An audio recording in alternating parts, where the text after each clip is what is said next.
নমস্কার, শুনছেন অজানা সত্যের 136 নম্বর এপিসোড। সঙ্গে রয়েছে আমি রাজর্ষি। আজ অনেক দিন বাদ আবারও একটি নতুন ভয়ের এপিসোড নিয়ে আমি হাজির হয়েছি আপনাদের সামনে, এবং যেমনটা বলেছিলাম আজকের বুধবারের রাতের ঘটনাগুলো খুবই স্পেশাল হতে চলেছে। আজকের এপিসোডে থাকছে 3টে ঘটনা। আজকের 3টে ঘটনাই বেশ বড় বড় ঘটনা, এবং আমাদের অজানা সত্য পরিবারের আমরা সকল সদস্যরা বড় ঘটনা শুনতে কিন্তু বেশি ভালোবাসি। আজকের এপিসোডটা যেমন ভয়ের, তেমন আজকের এপিসোডের ঘটনাগুলো থেকে আপনারা অনেক কিছু জানতে পারবেন এবং অনেক নতুন কিছু এক্সপিরিয়েন্স আপনারা করতে পারবেন। কাজেই আজকের এপিসোডটিকে অবশ্যই শেষ অবধি শুনবেন, এবং এখনও পর্যন্ত যারা লাইক করেননি অবশ্যই আজকের এপিসোডটিকে লাইক করবেন, কমেন্ট করে জানাবেন কে কোথা থেকে শুনছেন, কেমন লাগছে অজানা সত্য। চ্যানেলে নতুন থাকলে চ্যানেলটিকে অবশ্যই সাবস্ক্রাইব করে পাশের বেল বাটনটিকে অল অপশানে প্রেস করতে একদমই ভুলবেন না, এবং আজকের এপিসোড ভালো লাগলে অবশ্যই একটি করে শেয়ার করে দেবেন। তো বেশি কথা বাড়াবো না, শুরু করছি আজকের এপিসোডের প্রথম ঘটনা।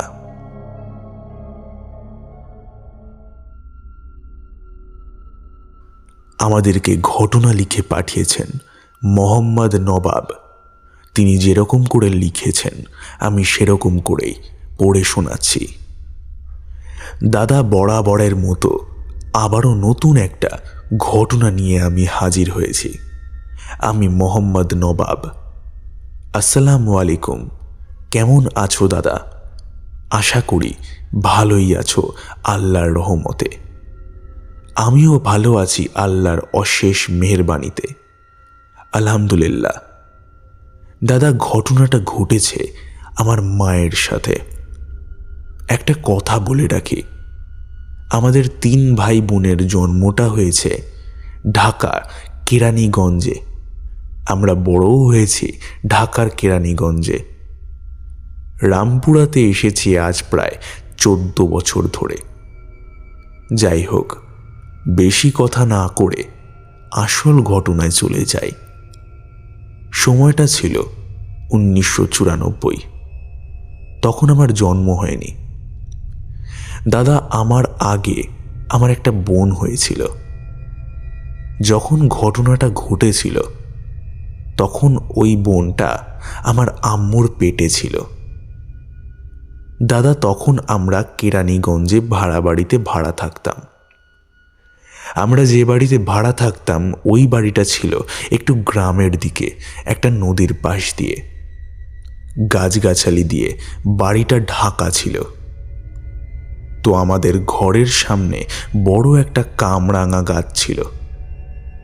আমার বাবা তখন বাজারের সর্দারের পোস্টে ছিল। তখন বাজারে অনেক রাতে বিভিন্ন রকমের মালপত্র আসতো। ওইগুলো দায়িত্ব আমার বাবার কাছে থাকতো। তাই তিনি রাত 3টে-4টের দিকে বাসায় আসতো, আবার কোনোদিনও আসতোও না। তো ঘটনাগুলো ঘটতে থাকে যখন আমার বোন আম্মুর পেটে আসে। আমরা যে নদীর পাশ দিয়ে থাকতাম ওই নদীর কিনারে ছিল একটা পাকা ঘাট। ওই ঘাট থেকে মাঝে মাঝে আমার আব্বুর কণ্ঠে কেউ যেন আমার আম্মুকে ডাক দিত, কিন্তু ওই ডাকের আওয়াজ ছিল একটু ভিন্ন রকমের। তাতেও আম্মু কখনো কিছু মনে করতো না। আম্মু ভাবতো কাজ করে এসেছে তাই হয়তো বা গলার আওয়াজ শুনছে এমন। এখন তো ঘরে ঘরেই কারেন্ট রয়েছে। তখন তো সব বাড়িতে কারেন্টের ব্যবস্থাও ছিল না। আমার বড় বোনেরা তো তখন ছোট ছিল, তাই আম্মু হাতের কাছে কুপি আর ম্যাচলাইট রেখে দিত। যখন মাঝে মাঝে আব্বুর কণ্ঠে আম্মুকে কোনো অচেনা ব্যক্তি ডাক দিত, তখন আম্মু ওই ম্যাচলাইট জ্বালিয়ে ওই ঘাটের দিকে চলে যেত। কিন্তু যে দেখত সেখানে কেউ নেই। তারপর আম্মু আবার বাড়ি ফিরে আসতো। আম্মুর সাথে এমন প্রায় হতো। তবে আম্মু আব্বুকে এসব কথা বলতো না। একদিন রাতে সময়টা ছিল ফজরের আজানের 10 কিংবা 15 মিনিট আগে। আমার ছোট বোন টয়লেট করবে। তখন আমার বোনের বয়স ছিল 2 বছর। তাই আম্মু আমার বোনকে টয়লেটে নিয়ে যাওয়ার প্রয়োজন বলে মনে করেননি। আম্মু আমার বোনকে টয়লেট করানোর জন্য কামরাঙ্গা গাছের নিচে বসিয়ে দিল। ঠিক তখনই ঘটে এক ভয়ঙ্কর ঘটনা।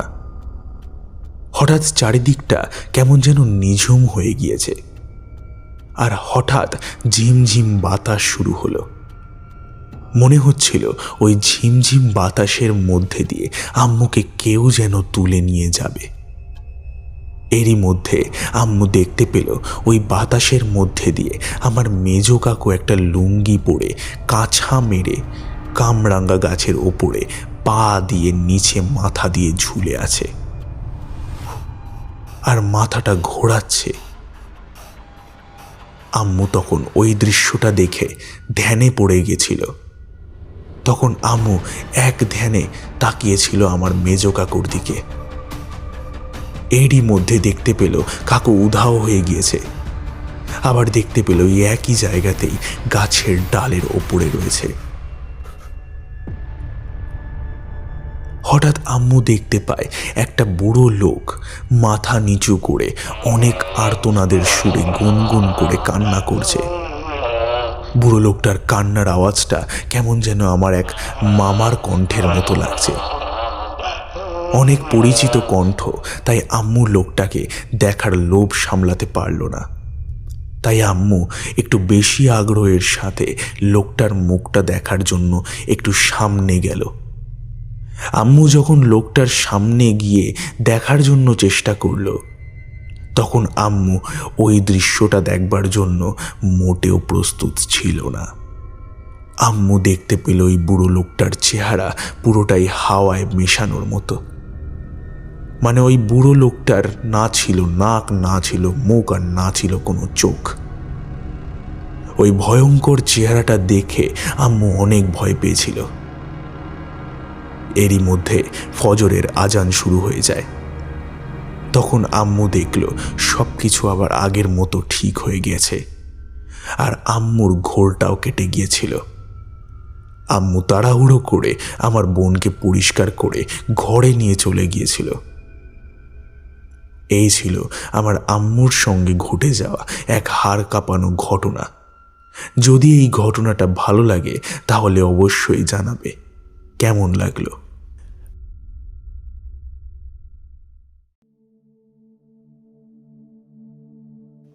আমরা যতবারই এরকম প্রেত আত্মা অথবা জিনকে নিয়ে ঘটনা শুনেছি, আমরা প্রতিবারই দেখেছি ফজরের আজান হওয়ার আগে যত ঘটনাই ঘটুক না কেন, ফজরের আজান পড়ে গেলে সব কিছুই আবার সাধারণ হয়ে যায়। হয়তো ফজরের আজান পড়ার আগের সময়টা প্রেত আত্মাদের হয়ে থাকে, এবং আজান পড়ার সঙ্গে সঙ্গে তারা হয়তো হাওয়ায় মিলিয়ে যায়। আমি ঠিকও হতে পারি, আমি ভুলও হতে পারি। আপনাদের কি মনে হয় অবশ্যই আপনারা কমেন্ট করে লিখে জানাবেন, এবং ঘটনাটা কেমন লাগলো অবশ্যই কমেন্ট করবেন। আশা করছি ঘটনাটা আপনাদের ভালো লেগেছে। এবার আমরা চলে যাব দ্বিতীয় ঘটনায়, তবে তার আগে সকলকে জানিয়ে দিই, আপনারাও যদি আমাকে ঘটনা পাঠাতে চান এবং যদি চান আপনাদের ঘটনাও আমাদের অজানা সত্যে শোনানো হোক, তার জন্য আপনারা আমাকে মেল করে ঘটনা লিখে পাঠাতে পারেন। ডেসক্রিপশন বক্সের প্রথমেই একটি মেল আইডি দেওয়া রয়েছে, অজানাসত্য15@gmail.com। এই মেল আইডিতে আপনারা আমাকে ঘটনা লিখে পাঠাতে পারেন। এছাড়াও আমাদের একটি ফেসবুক প্রোফাইল রয়েছে অজানা সত্য নামে, সেখানে আপনারা আমাকে ফলো করতে পারেন এবং মেসেজের মাধ্যমে আমার সঙ্গে কথা বলতে পারেন। ঘটনা পাঠানোর সমস্ত লিঙ্ক ডেসক্রিপশন বক্সের একদম প্রথমে রয়েছে, তাই ঘটনা পাঠানোর হলে অবশ্যই ঘটনা পাঠিও। তোমাদের ঘটনাও আমাদের অজানা সত্যে অবশ্যই শোনানো হবে। শুরু করছি আজকের এপিসোডের দ্বিতীয় ঘটনা।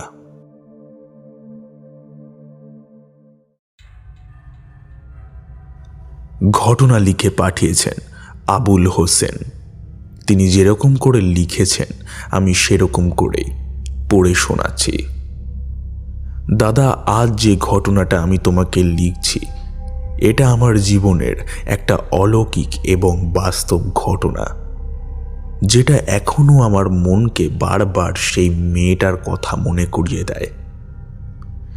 ঘটনাটি ঘটেছে করোনা হওয়ার মাস 4 আগে। আমি তখন পানি হিল নামক একটি জায়গায় রুম ভাড়া নিয়ে থাকতাম।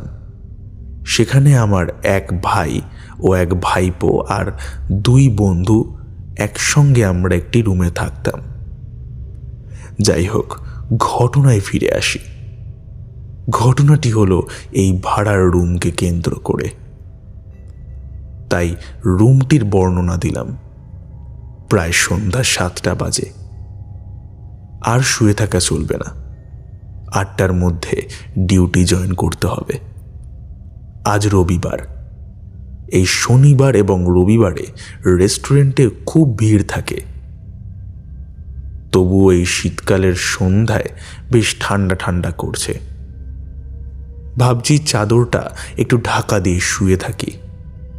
এই ভেবে চাদরটা যেই ঢাকা দিতে যাচ্ছি, এমন সময় চোখ গেল সামনের বড় আয়নার দিকে। এ কি? এ তো অবাস্তব।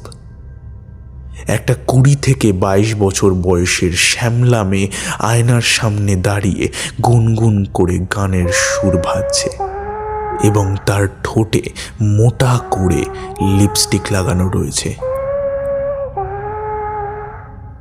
আমি চমকে উঠলাম এবং তাকে বললাম, এই, কে তুমি? আর আমার ঘরে ঢুকলে কি করে? মেয়েটা আমার কথায় কোনো রকম পাত্তা না দিয়ে আপন মনে চুল আঁচড়াতে লাগলো এবং গুনগুন করে গান করতে লাগলো। চোখে আমার তখন ঘুম লেগেছিল। আমি তবুও বললাম, আমি তো ভেতর থেকে দরজা বন্ধ করে রেখেছিলাম। তুমি ভেতরে কিভাবে ঢুকলে? বেরিয়ে যাও বলছি, নইলে আমি এখনই লোক ডাকবো। এই কথা শুনে মেয়েটা হো হো করে হেসে ওঠে এবং আমাকে বলে, এটা যে তোমার ঘর, কে বলেছে? এটা আমার ঘর, আর তোমরা জোর করে এই ঘরে উঠেছ। এবার আমার ভেতরটা চমকে উঠল। মেয়েটা কি বলছে? এটা ওর ঘর আর আমরা জোর করে এখানে আছি? আর মেয়েটা জানলো বা কি করে? এবার আমি সোজা উঠে বসে ওর দিকে ভালোভাবে তাকাতে চাইলে দেখি সামনে কেউ নেই। আমি ওকে আয়নাতে দেখতে পাচ্ছি, তাও পিছন দিকে মুখ করে সে দাঁড়িয়ে রয়েছে। আমি বুঝতে পারছিলাম না যে আমি কি করব। তবুও ঢোক গিলে আমতা আমতা করে বললাম, তো দয়া করে চলে যাও, নইলে কেউ দেখে নিলে আমার বদনাম হয়ে যাবে। মেয়েটি আবার খিলখিল করে হেসে ওঠে এবং বলে, বদনাম? কিসের বদনাম? তোমাদের নাম ছিল বুঝি, আর লজ্জা ভয় তোমাদের আছে নাকি? তোমরা পুরুষেরা সব একই জাত। আমি এই সব শুনে বুঝে উঠতে পারছিলাম না যে আমি কি করব বা কি বলবো। তবুও অনেক সাহস করে বলে উঠলাম, তুমি কি বলছো আমি বুঝতে পারছি না। কোনো শব্দ নেই। আমি দেখি আয়নায় কেউ নেই। আমি মনে মনে ভাবতে লাগলাম, তবে আমি কি এখন ঘুমের মধ্যে আছি?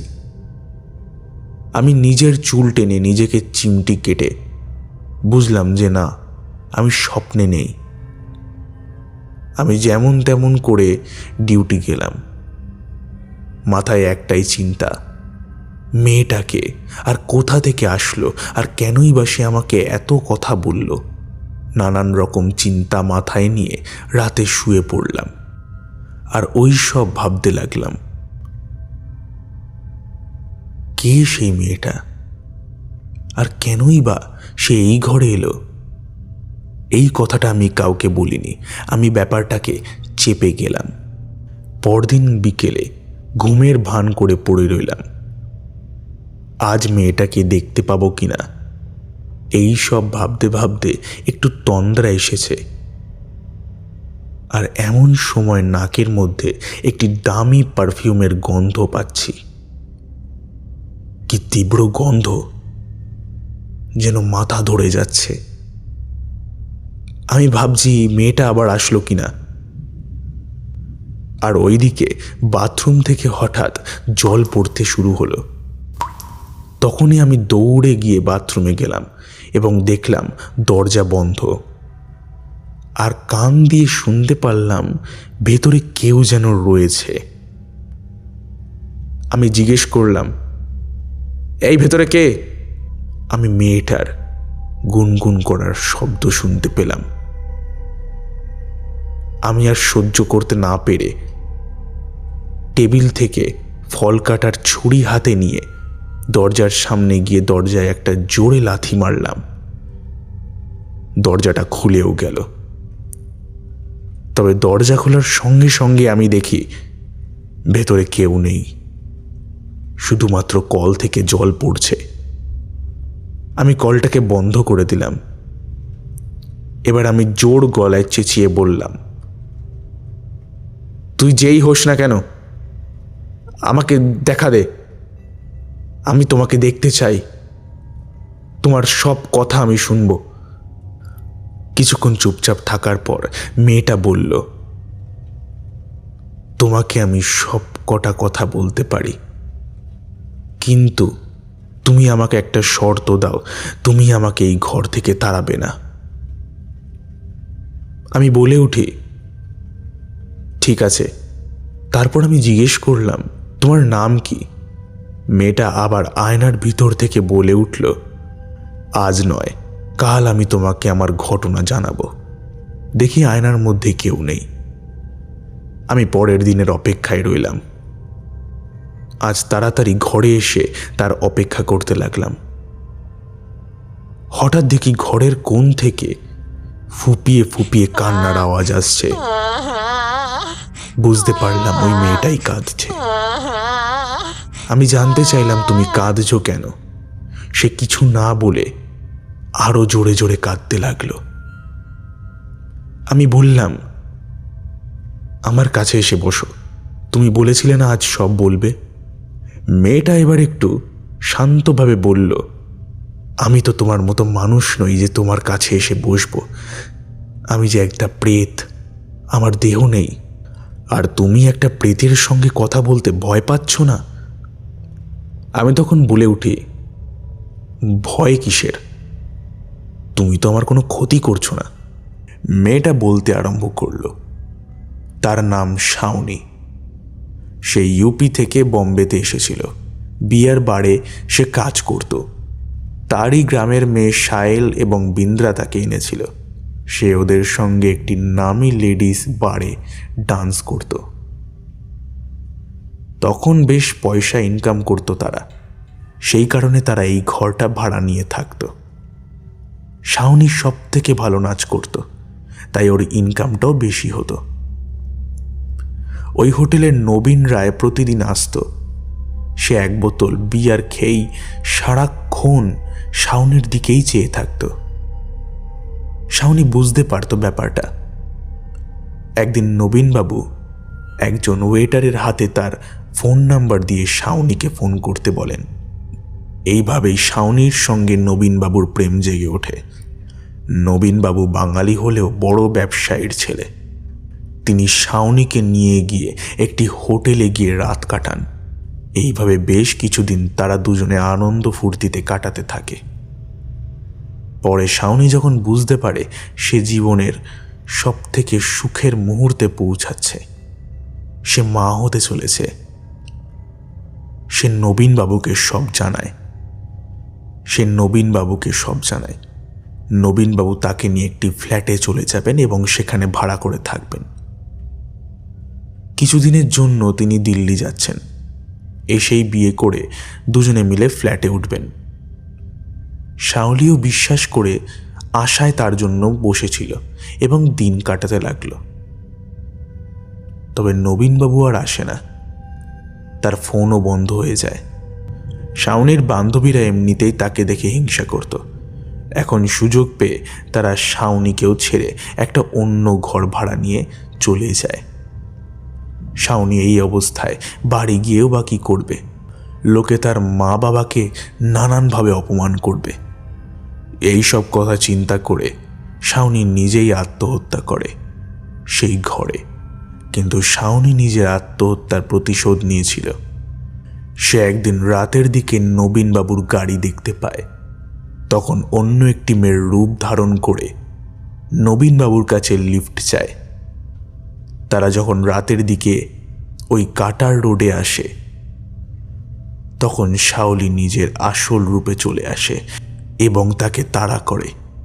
তারপর সমুদ্রের পাথরের ওপরে নবীনবাবুকে ফেলে দেয় এবং নবীনবাবুর মাথা পাথরে গিয়ে লাগে এবং সেখানেই নবীনবাবুর মৃত্যু হয়। সকলে সন্দেহ করে যে নেশার ঘোরে হয়তো সমুদ্রের পাথরে পড়ে গিয়ে তার মৃত্যু হয়েছে।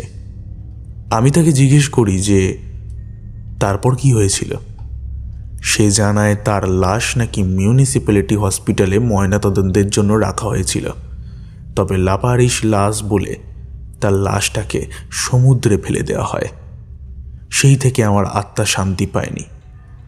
আজও আমি এই ঘরে বন্দি আছি, কিন্তু এখন দেখছি সব মানুষ এক নয়। তুমি সবার থেকে আলাদা।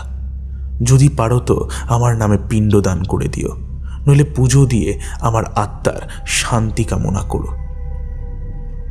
তারপর দেখি সন্ধ্যায় হালকা আলো এসে মিলে যায়। আমি লাইট জ্বালাতেই দেখতে পাই জানালার পাশে বড় আয়নাটায় একটা লম্বা কালো দাগ হয়ে মিলিয়ে গেল। পরের রাতে বিছানায় শুয়ে কেবল শাওলির কথা ভেবে যাই। শাওলি কি সত্যিই প্রেত? সে তো আমার ক্ষতি করতে চায় না। ধীরে ধীরে যেন আমি শাওলির প্রতি আসক্ত হয়ে পড়ছি। হঠাৎ সামনে ওপরে ফ্যানের দিকে চোখ যেতেই দেখি শাওনির মৃতদেহটা ঝুলছে। এ কি? শাওলির 2 হাতে আঙুলে রক্তের দাগ আর হলুদ সালোয়ার এবং ফোঁটা ফোঁটা করে লাল রক্ত লেগে রয়েছে তাতে। তবে কি তার গলা থেকে রক্ত বেরিয়েছিল, না সে নিজেকে বাঁচানোর জন্য 2 হাত দিয়ে গলার ফাঁসকে আলগা করতে চেয়েছিল? তার জিভটা কিছুটা বাইরের দিকে বেরিয়ে রয়েছে এবং সেই জিভে রক্ত জমাট বেঁধে রয়েছে। মনে হচ্ছে যেন কোনো হলুদ সর্ষের ক্ষেতে অজানা যুবতী লাল রং দিয়ে খেলায় মেতে উঠেছে। আমি সেই দৃশ্য সহ্য না করতে পেরে জোরে চিৎকার করে উঠি। এই মুহূর্তে দেখতে পাই কেউ কোথাও নেই, শুধু কানে ভেসে আসে চিরচির করে কাঁচ ভাঙার শব্দ আর ঝনঝন শব্দে বড় আয়নাখানি মেঝেতে ভেঙে পড়ল। তবুও আমি চোখ বুজে এবং দাঁতে দাঁত চেপে শুয়ে রইলাম। সত্যিই কি আমি শাওলিকে ভালোবেসে ফেলেছি? হোক না সে প্রেত, ভালোবাসা তো একরকম নয়। নিজের ছেলে মেয়েকে ভাই বোনকে তো ভালোবাসে। আমার ভালোবাসা মানে প্রেম, নবীনবাবুর ভালোবাসা নয়। তারপর প্রায় সে রাত্রেবেলা আমার সঙ্গে কথা বলতো। আমি একবার তাকে জিজ্ঞেস করেছিলাম, তুমি তো প্রেত, তুমি কি আমাকে ভালোবাসো? আবার শাওলি বলেছিল, আমার দেহ নাই কিন্তু আত্মা আছে। আমিও বুঝতে পারিনি তার কথা। তারপর বিশ্বাস করানোর ফলে যখন আমরা ঘর ছেড়ে দিয়ে বাড়ি গেলাম এবং ফিরে এসে দেখি ঘরখানা অন্য কেউ ভাড়া নিয়েছে, আমি ইচ্ছে করে শাওলির নামে পুজো বা পিণ্ডদান করিনি, কেননা তাহলে সে মুক্তি পেত। আজও আমার ভালোবাসা বেঁচে রয়েছে। শাওলিকে আমি আজও দেখতে পাই, সব সময় তার উপস্থিতি এবং অনুভূতি টের পাই। যদি বিশ্বাস করো, এর মধ্যে এতটুকু মিথ্যে নেই। হয়তো সে প্রেত বলেই সবসময় আমার সঙ্গে থাকে।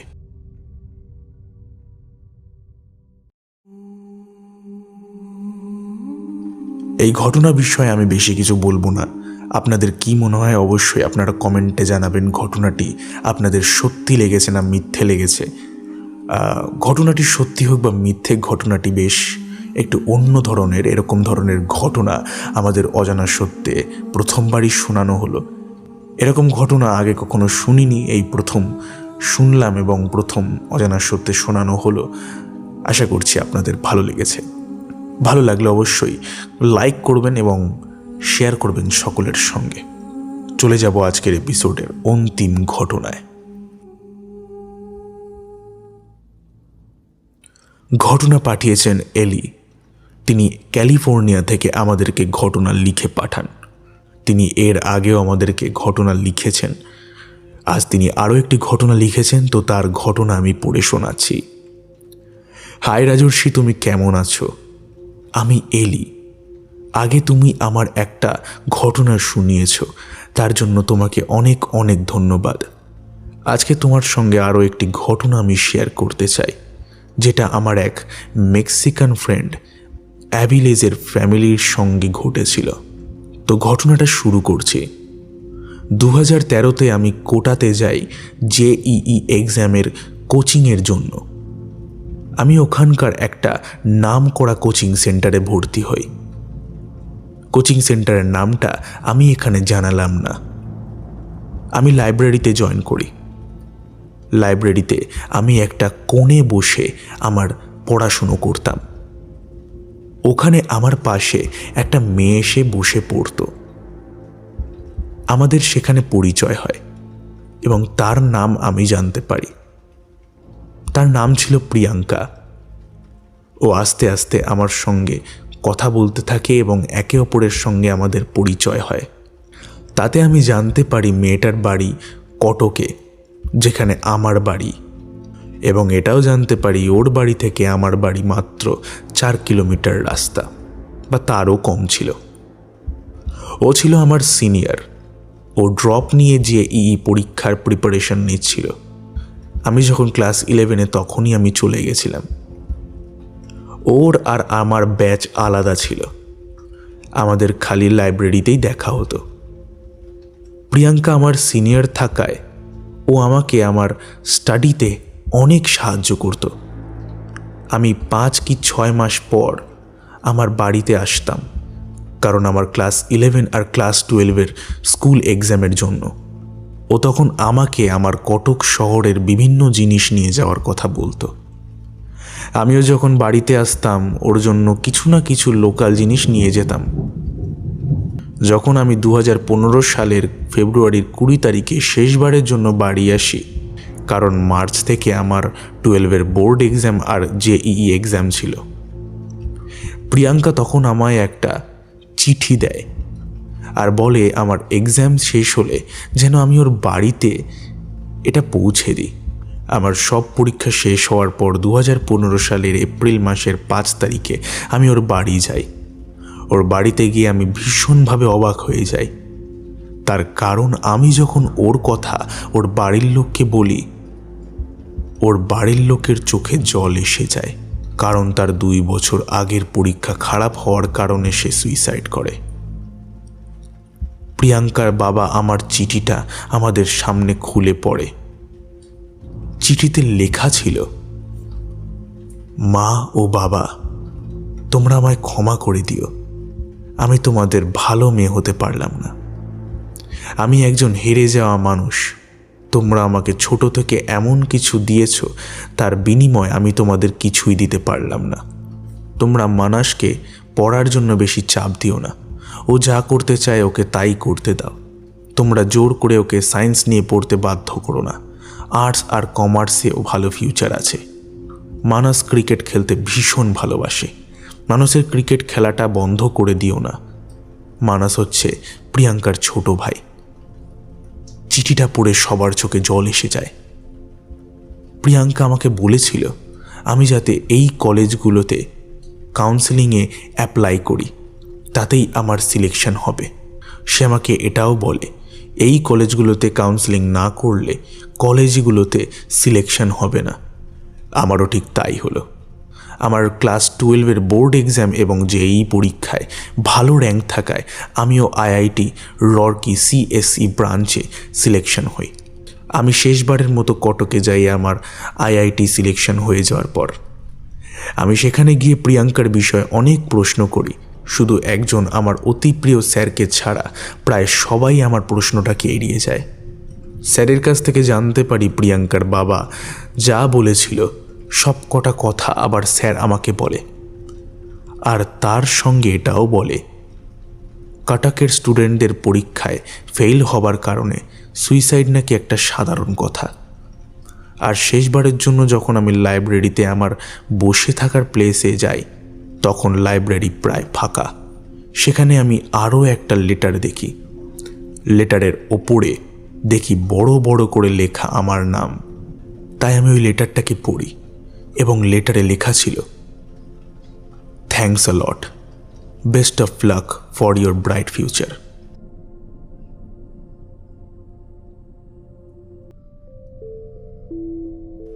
খুবই অসাধারণ একটি ঘটনা আমরা শুনে নিলাম। আশা করছি ঘটনাটি আপনাদের ভালো লেগেছে। আজকের এপিসোড শুরু করার আগেই আমি বলে দিয়েছিলাম আজকের এপিসোডে আপনারা ভয়ের ঘটনার সঙ্গে সঙ্গে কিছু এমন ঘটনা শুনবেন যেই ঘটনাটা আপনাদের একটু অন্যরকম লাগবে এবং আপনারা ভাবতে বাধ্য হবেন যে এটি কি সত্যি নাকি মিথ্যে। আশা করছি আজকের এপিসোডটি আপনাদের ভালো লেগেছে। চলে যাচ্ছি আজকের এপিসোডের শাউট আউট পর্বে। কমেন্ট করেছেন পল্লবী চক্রবর্তী, রিজু পাত্র, আমাদের সঙ্গে রয়েছেন অনুভব মাহাতো, কমেন্ট করেছেন চুমকি ঘোষ, স্বপ্না বজাল, অমিত ভট্টাচার্য, বিশ্বজিৎ দাস, দেবাশিস জানা, কমেন্ট করেছেন সোমনাথ দাস, বিদাস এফএফ, কমেন্ট করেছেন ফরহাদ, আমাদের সঙ্গে রয়েছেন পাপড়ি চক্রবর্তী, সুমন সরকার, কমেন্ট করেছেন গীতা গোস্বাম, একে একে, মঞ্জু, কমেন্ট করেছেন তানিয়া মল্লিক, কমেন্ট করেছেন বাপন কুমার, কমেন্ট করেছেন পল্লবী চক্রবর্তী, কমেন্ট করেছেন আব্দুর রব। সকলকে অসংখ্য পরিমাণে ধন্যবাদ কমেন্ট করবার জন্য। আশা করছি আজকের এপিসোড আপনাদের ভালো লেগেছে। ভালো লাগলে অবশ্যই একটি করে শেয়ার করবেন এবং চ্যানেলে নতুন থাকলে চ্যানেলটিকে সাবস্ক্রাইব করতে ভুলবেন না। তো দেখা হবে আবার 137 নম্বর এপিসোডে। ততক্ষণের জন্য stay happy and stay safe এবং যুক্ত থাকুন আমাদের অজানা সত্যের সঙ্গে, কারণ অজানা সত্য মানেই রহস্যের এক অন্য দুনিয়া।